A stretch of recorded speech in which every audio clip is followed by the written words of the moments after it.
Hello, this is Marjorie Wildcraft, and today I'm going to talk to you a little bit about organizing your seeds. And of course, as you get into growing your own groceries, you're going to be collecting a lot of seeds. You'll be saving seeds, trading seeds with friends, and you want to come up with a way to organize all that, or in my case, disorganize all that.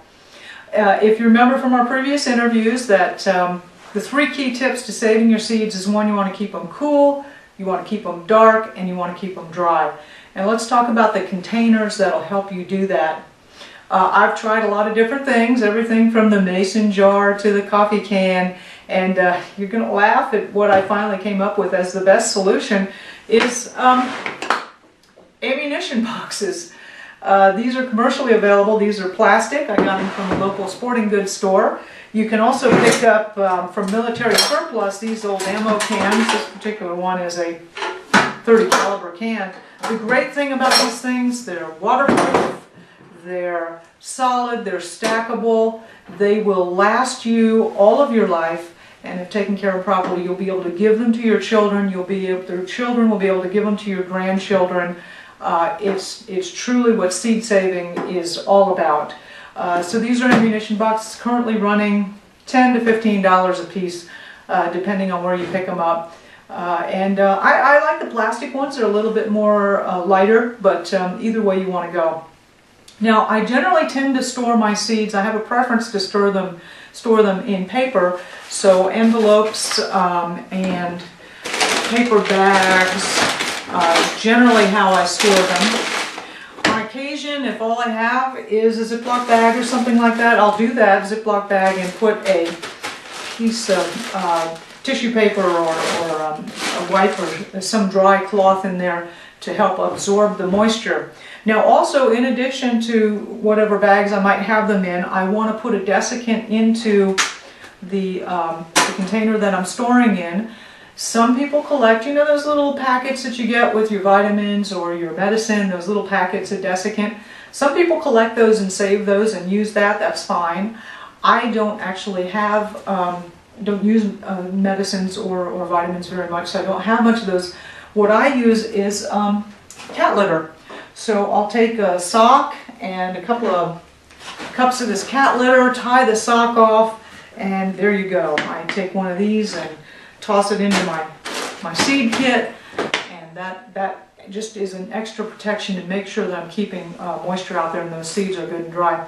Now, for both your desiccants and your cat litter, if they do get a little moist over time, doing their job, absorbing water, you can take them out, put them on a cookie sheet, put them in a low temperature oven and let that moisture evaporate back out, or, you know, over an open fire with a low flame if you're doing this in a primitive situation, and go ahead and reuse it over and over again, and the desiccants can be reused over and over again just as the boxes can.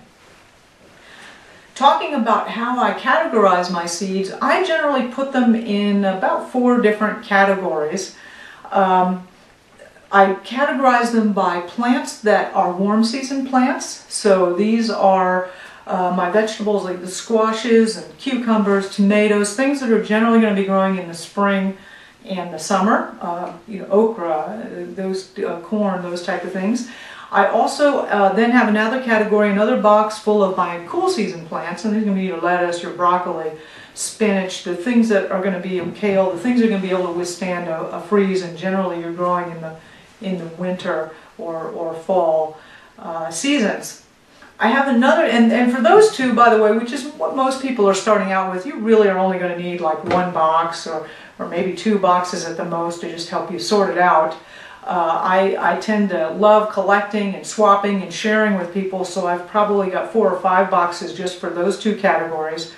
Where you're going to start using a lot more volume is when you're starting to save for cover crops and for calorie crops. So cover crops would be like your oats or your rye or your vetch or your clover, and as you can see, they start taking up some room. So I like to save them in a cloth bag, or maybe a big grocery bag that I've saved. I've got vetch that I've saved for years and years, and oats that I've saved and planted and saved. And that's where you start ending up using a lot more volume. You start using a lot more of these containers for that. Also, calorie crops tend to take up more room. For example, corn. This is this red corn that I really love to grow. this is only part of it. Here's some blue corn.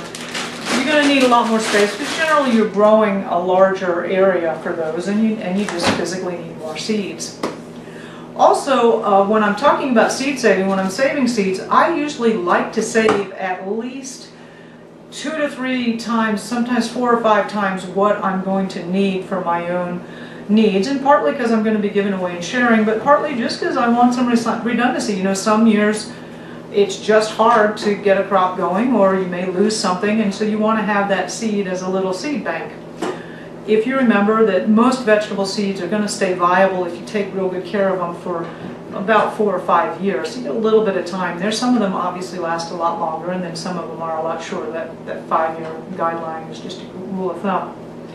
So anyway, it's a lot of fun. I buy seeds from a lot of different places. A lot of people have been asking me, just look online, a Sustainable Seed Company, Bountiful Gardens, Seed Savers Exchange, Johnny's Selected Seeds. There's a lot of really good reputable seed dealers out there. And I hope this has helped you to help you organize your own seeds. There's a lot of different methods.